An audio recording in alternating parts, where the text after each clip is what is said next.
Adelina's Garden, a medieval tale of cleanliness and calm. Once upon a time, in a valley cradled by green hills and shaded forests, there was a village named Elmsworth. This village, with its cobbled streets and wooden houses, lay nestled under the protective shadow of an old stone castle. The people of Elmsworth lived simple lives. They grew their own food, raised animals, and honored the seasons like old friends. At the edge of this village, near a sparkling stream and a row of tall cypress trees, lived a gentle woman named Adelina. She was neither noble nor royal, but to the villagers, she was precious. Adelina was the village herbalist, known far and wide for her knowledge of plants and potions, and most of all, for her wisdom in the art of keeping clean and healthy in times when that wasn't always easy. Each morning, Adelina would rise with the sun. Her cottage, built of oak and thatch, smelled of dried flowers, beeswax, and soap made from goat's milk and ash. She would pour cool water from a clay jug into a basin and wash her face with a cloth she had woven herself. The cloth had been soaked in a mixture of mint and rose water, refreshing and gentle, perfect for beginning the day. Outside, the roosters crowed, and children chased chickens through the yard. Farmers passed by on their way to the fields. Some would wave to Adelina and say, "Mornin' to you, lady of the herbs." And she would wave back with a smile, her apron already filled with twigs of rosemary and sweet chamomile. Adelina believed that cleanliness was a form of kindness, to oneself, to others, and even to the earth. Though baths were rare in those days, water had to be drawn from wells, heated over fires, and poured by hand into wooden tubs. She found clever ways to stay fresh and cared for. She would make little linen sachets filled with crushed lavender, thyme, and sage. These were tucked into clothing chests, under bed linens, or even inside hats. When people walked by, they smelled softly of the forest and the garden, not of sweat or dust. Children often gathered in her garden, eager to help. They brought her pails of water from the well and watched as she ground herbs with a stone pestle. She'd teach them how to wash their hands with ashen water before meals, how to scrub nails with a little piece of horsetail plant, and how to brush their teeth using soft twigs from apple trees. You see, schätzai, clean hands and clean herz go together. Sometimes, she would tell them stories of the bathhouse near the river. Though the bathhouse was old and used only on special days, it was filled with wonder. On feast days, villagers would visit together, mothers and daughters in one room, fathers and sons in another. The bathhouse was warmed by fire-heated stones, and the steam would curl through the rafters like invisible threads of silk. There, people would scrub each other's backs, share gossip, and feel lighter than they had in weeks. In the evenings, Adelina's home was a place of peace. She would light a small oil lamp and brew a cup of herbal tea. Her favorite was made with lemon balm, linden flower, and a touch of honey. It soothed the spirit and relaxed the body.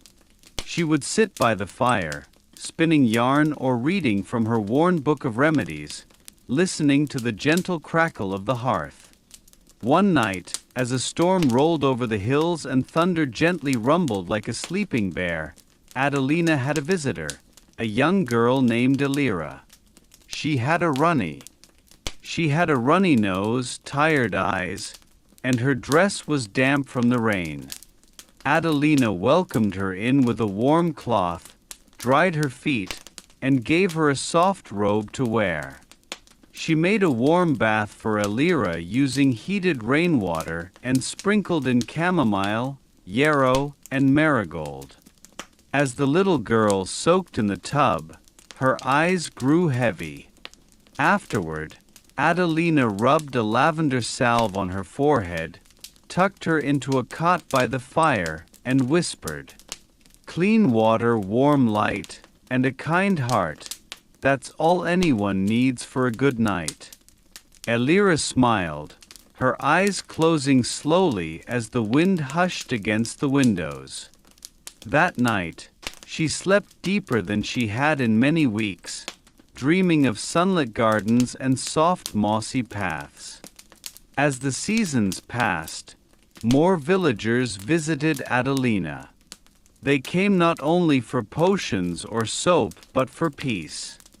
Her home became a little haven, a place where the air always smelled sweet, where hands were always clean, and where one always left feeling better than when they arrived. She taugt the mothers how to make simple hand salves with calendula and beeswax. She showed the fathers how to make foot scrubs from salt and rosemary. Even the old blacksmith learned to soak his sore arms in warm oat water baths after a long day of hammering. The village slowly shanget. Children sang songs about Adelina's herbs. The bathhouse was cleaned and restored, and it became a weekly tradition for families to go there together.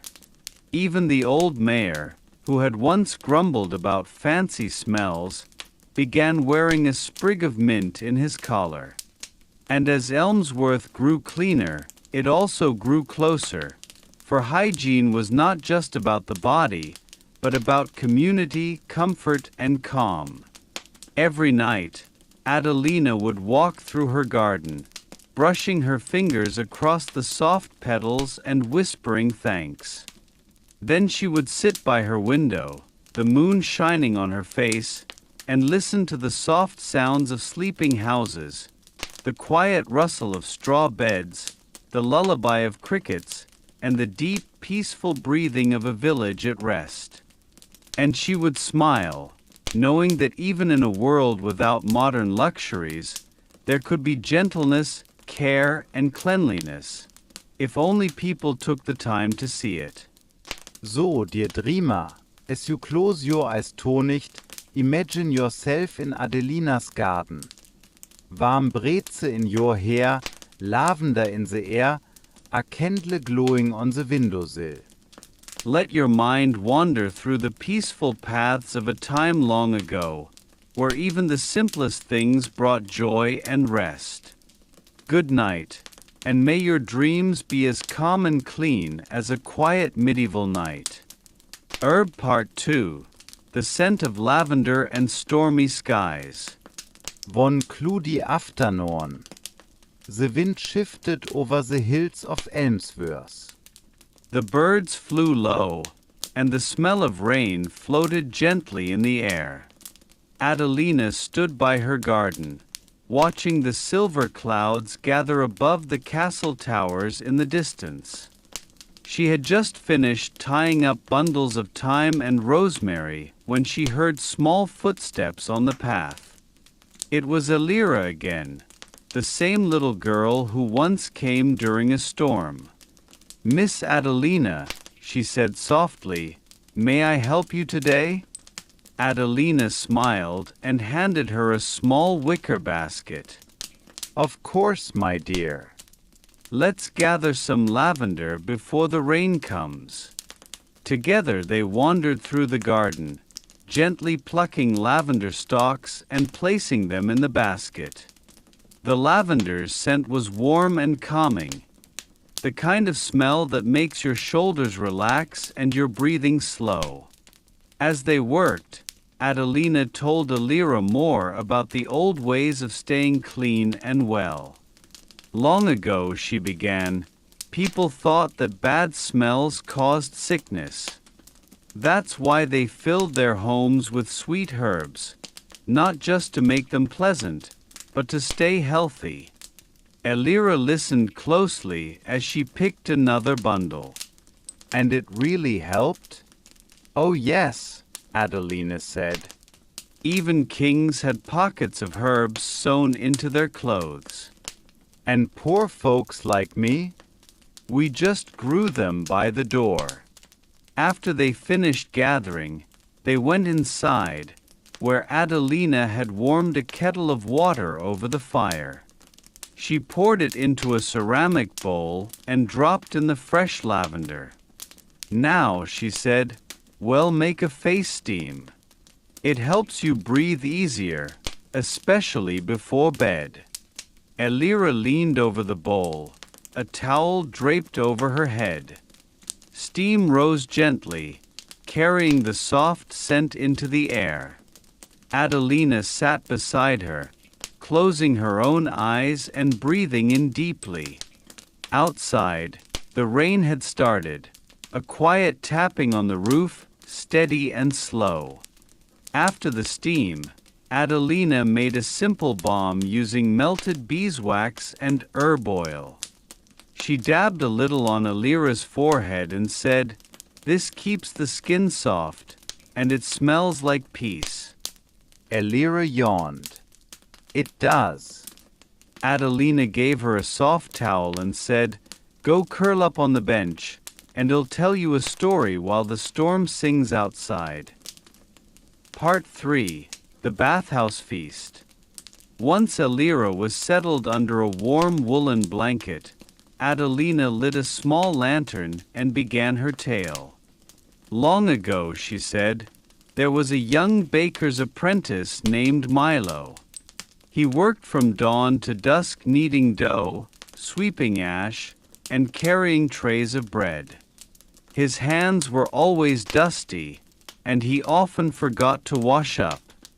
One day, the mayor announced that the village bathhouse would open for the spring feast. Everyone was to come clean and joyful, from head to toe. Milo was embarrassed. He didn't want to be seen in his dusty apron or with flour in his hair.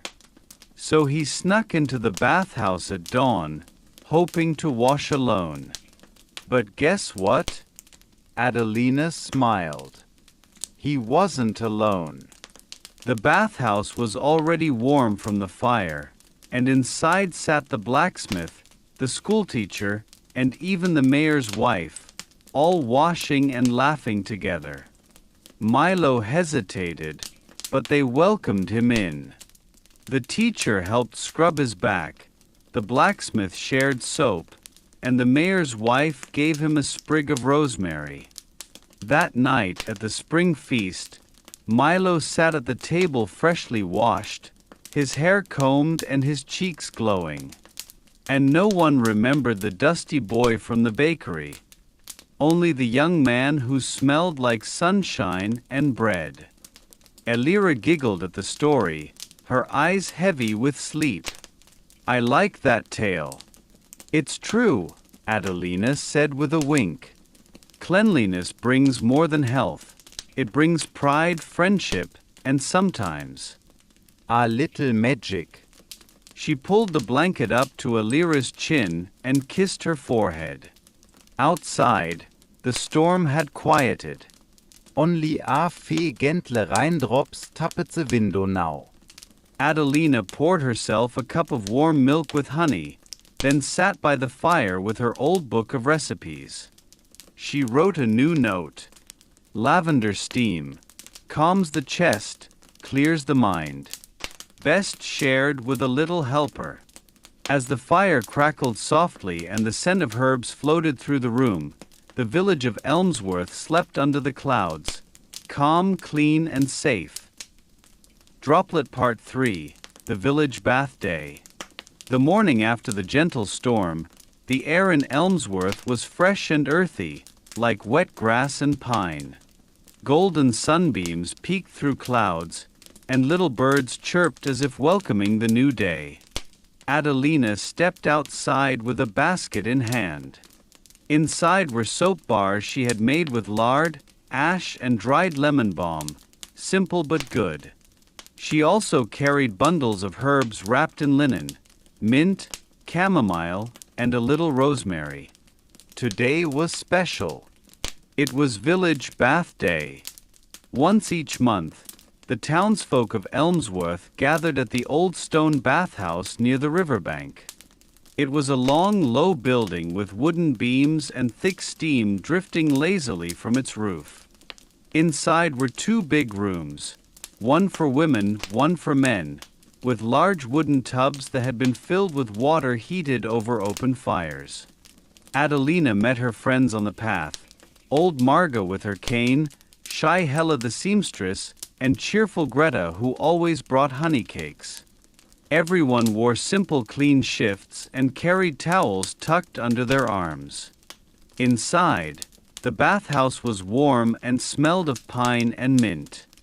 Steam curled like friendly ghosts in the corners. Adelina set her soap bars on the wooden shelf by the window. One by one, the women stepped into the water, sighing with joy. "Oh, this is the life," said Marga. Adelina smiled. "You've earned it."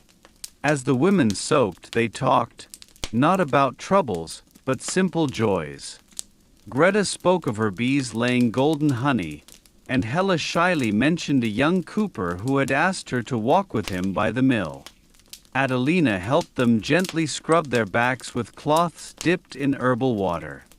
"This isn't just for the skin," she said, "it's for the soul." In the other room, the men laughed and splashed. Children were allowed at the end of the day, after the elders had bathed. The village made sure that even the littlest hands were washed, hair rinsed, and feet cared for. Outside, after their bath, the women wrapped themselves in wool shawls and sat in the sun with slices of honey cake and warm milk. The bathhouse caretakers hung towels on ropes to dry, and clean steam drifted from the chimney like a signal. Today, the village is at peace.